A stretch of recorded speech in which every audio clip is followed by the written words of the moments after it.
One. Hey everybody, it is H10 Hanshin Tigers English News. We just finished recording episode 155, I believe, Sanjay. Is that right? Sounds about right. Yeah. But who's counting? You 154, are. 155, I'm not sure. Anyhow, yeah, we finished recording. It is August the 28th. It has been a while because I took a little bit of time to go back to my home country to visit family and stuff like that. But we're back in Japan. Happy to be here. Happy to be able to watch the Hanshin Tigers on a day-to-day basis. Happy to serve the Hanshin Tigers English fan community with some info, with podcasts, with vodcasts, with blogs, all that kind of stuff. Thanks, Sanjay, for joining me for this post-show show. Thank you for having me. It's always fun to talk to you and hear your cool stories. Well, likewise, it is fun to talk with you. I can't imagine still doing the podcast if you weren't by my side halfway across the world, but by my side. Anyhow, love the smile too. So today we do want to talk a little bit about baseball and encounters in the baseball world. If you missed my most recent column for daily sports in Japanese well, I guess I put it on the H10 site as well. Let's kind of do a bit of a recap about that. It's kind of a cool story, if you ask me, even though I'm kind of one of the main characters in the story. So I am from Winnipeg, Canada. I went back to Winnipeg to visit family, as I said earlier. And Winnipeg has an independent baseball team that plays in the American Association, the only Canadian team in that league, called the Winnipeg Goldeyes. And so one day I'm browsing Twitter, and this is before I went back to Canada, and someone had retweeted a home run that was hit by Daikon Yo, who used to play for the Yomiuri Giants, and before that he played for the Nippon Ham Fighters for a good number of years in Japan. Well, I knew he was playing baseball in America because I'd heard that, and I knew he was playing for some team that I'd never heard of. Well, the team name is the Lake County Dockhounds. And in this retweet of his home run, there was a hashtag that showed, I guess, the matchup, and it said Winnipeg or WPG versus LD, LCD, Lake County Dockhounds. And I was like, well, the WPG must be Winnipeg. Wait a minute. These guys are in the same league as the Goldeyes. Wait a minute. I'm going back to Winnipeg this summer. Frantic search, check the schedule. Yes, the Dockhounds are going to be in town in Winnipeg while I'm there. I've got to go to this game. And my plan, honest to goodness, was to wear this cap, to wear this jersey or something similar, and to heckle the heck out of a former Yomiuri Giant in Winnipeg. How freaked out do you think he would have been You would have totally messed them up. to see Tigers uniforms in the stands in Winnipeg, Canada, of all places? That was the initial immature plan, and I decided instead to grow up a little. I sent an email to the team, the Dockhounds, like the day before I left for Canada. And like less than a week before the game I was going to see. And I was like, hey, I'm a reporter from Japan. I write for this newspaper, and I would love to be able to talk to Daikon Yo. Do you think that it would be okay for me to interview him before or after the game on July the 31st? I got a favorable response. I got to meet him, got to talk with him before the game for a good 40, 45 minutes. And then during the game, I got to sit in the broadcast booth of the Dockhounds and talk about Japan, Japanese baseball, Daikon Yo, and even a bit about the Tigers and about H10 during their live streaming of the game. I haven't heard their stream. I don't know if it's out there anywhere for anyone to access now, but it was just cool to be in a broadcasting booth during a game with, the headset on, the mic in my hands, and yeah, good times. That's fantastic. I mean, we gotta find the audio or maybe hopefully even like a video of you there. Yeah, that would be pretty cool. I did take a couple selfies, so if you check my website, you'll see a picture of me in the booth with Sam, and also I got to go down to field level and take a picture with Yo after the game. So that is also on the site as well.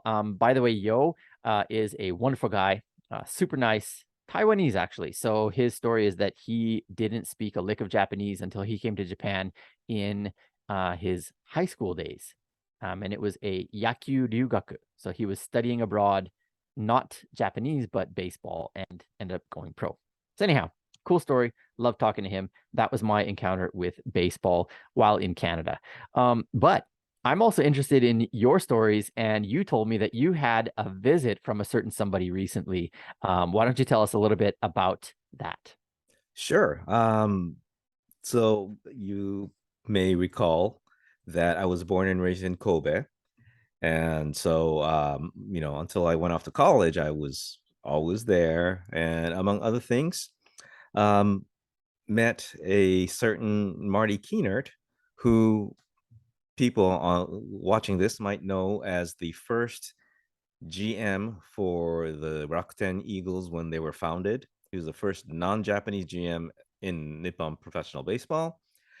Um, Prior to that, he was actually the agent for Randy Bass for a while, Mm-hmm. and he told me stories about getting commercials for Randy, and the He's still the famous. middleman for Randy, actually. If Randy does anything in Japan, I think they Oh, have he to do it still through is. Marty. Okay, Yeah. cool. Mhm. Yeah, yeah. So he was my he actually he was my softball teammate in the Gaijin club in Kobe, Cool. and subsequently it turned out that he was a graduate of the college that I was going to attend, so he all of a sudden took me under his wing, and his sons were kohai of mine from the international school, so we're like all kinds of connections, overlapping circles. Treats me like a younger brother, and he was visiting, and so I just saw him, came to my house last week, and then we were at a concert together today. That's really awesome, man. And I actually met Marty as well and talked to him on the phone a couple times. And he is just like very deeply woven into Japanese baseball, and even Japanese culture, because he was actually on like a dramatic series on TV. He was kind of an That's actor for a right. while as well. Yeah. he But he said he's just to kind of more known backtrack for a bit. that than anything else. Yeah, maybe, yeah. At least amongst the non-baseball people out there. But so another thing about Marty that I think people should know is that he was in Kobe all the way until 1995 when the earthquake basically, I don't want to say forced him out, but that was kind of what pushed him out of the Kansai region. But he was the owner of the most popular sports bar, maybe even the first sports bar First in the one. region. Yeah. And all the foreign baseball players in not only on the Hanshin Tigers, but also the Oryx Blue Wave, or the, pardon me, Hankyu Braves, the Kintetsu Buffaloes, the who else was it? There was the Nankai Hawks, right? Like all of the Kansai teams, there were like 4 or 5 teams at the time. They would congregate at Marty's bar. So he knows all of the players from back in the day, all these guys that I would just love to be able to contact. But he's been able to tell me stories about some of them as well. And it's thanks to him that I got to meet Randy Bass back in 2017 as well. So tell me a bit about Marty. Like, what was it like talking to him? Were there any stories that you can or want to share about what he talked about? I don't know if I should be telling stories out of school, but I Yeah, mean, yeah, he just has so many stories, and it's not just the players, the Kansai players, because all the opponents, get the foreign players as well, showed up at his bar. oh, So sure. he pretty much knew everybody in baseball, and not only that, but he was buddies with the guy from Mizuno. And helped write newsletters and host, like, he hosted a party during the All-Star break for all the gaijin who were not selected to the All-Star game. So, like, That's cool. it was, yeah, it's cool stuff. It's Let me say, he has some stories. If you want to get him on one of these shows one day, then we can hear them in person, firsthand. Hook it up, man. Hook it up. Yeah, no, seriously, it would be great to have him on one of these shows or something where he can just tell some stories. I do remember, yeah, I think he might have mentioned to me that he knows Warren Cromartie, who played for the Yomiuri Giants. So that's right. It wasn't just local Kansai players that he knew, but basically nationwide. So pretty cool stuff right there. Um, yeah. So what was I going to say about that? I really hope that Marty. Well, I know that Marty knows me and Marty knows H10, and so I hope that we've built up enough credibility as a station, as a news outlet, if you will, that he would come on the show and grace us with some of his awesome stories. So, Marty, if you're watching, by chance, it would be great to have you on the show any time. We would love it. So one more quick story just from my past Friday night. Speaking of just kind of entering the baseball world, if you will, I should be turning my hat around or whatever, but I was at the Oryx Buffaloes game on Friday night, invited there by a sports journalist friend of mine, actually the man who is basically responsible for putting me on the map, if you will. Without him, I wouldn't have a daily sports column. Without him, and if, for that matter, would I still be doing this? I'm not really sure. He's given me tons of advice and given me tons of introductions to different people. Friday night was another one of those days. So we go to the game. He was invited by the former athletic trainer of the Oryx Blue Wave from the 1990s. Cool. Oryx Blue Wave, 1990s. Any names come to mind when you hear that? Number right behind my shoulder over here, perhaps. Yeah. That would be the one. Yes. And the man who had an awesome induction into the Seattle Mariners Hall of Fame just yesterday or today. I'm not even sure. Yeah. Ichiro. So he told a little Ichiro tidbit, which I thought was kind of cool. He was saying to Ichiro something like this, right? Like, so Ichiro was just a young man at this time. And I forget exactly the entire story, but basically he's taking care of Ichiro, just taking care of his body for something. And he says to Ichiro, like, look, your body is your greatest investment. Are you sure that you're willing to entrust me with your greatest investment?